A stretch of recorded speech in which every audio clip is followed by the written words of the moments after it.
Magandang gabi po. Magandang gabi ho, Manong. Anong sadya nyo dito?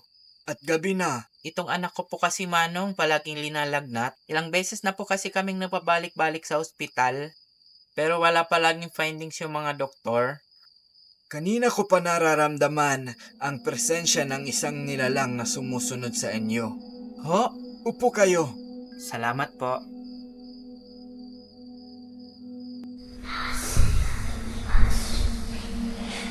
Wait, they don't love me like I love you. Wait.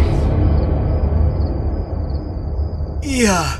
May nagkakagusto sa iyong kapre. Ew, pinagsasasabi mo, Manong. Wala akong gusto dyan.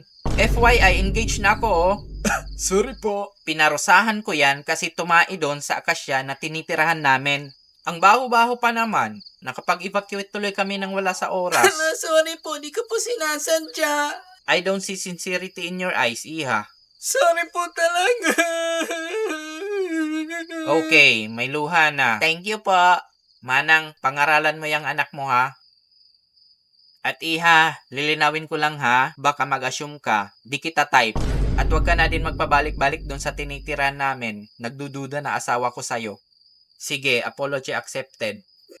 Sige, uwi na ako. Bye. Kuya, pwede kami sumabay? Tara, go.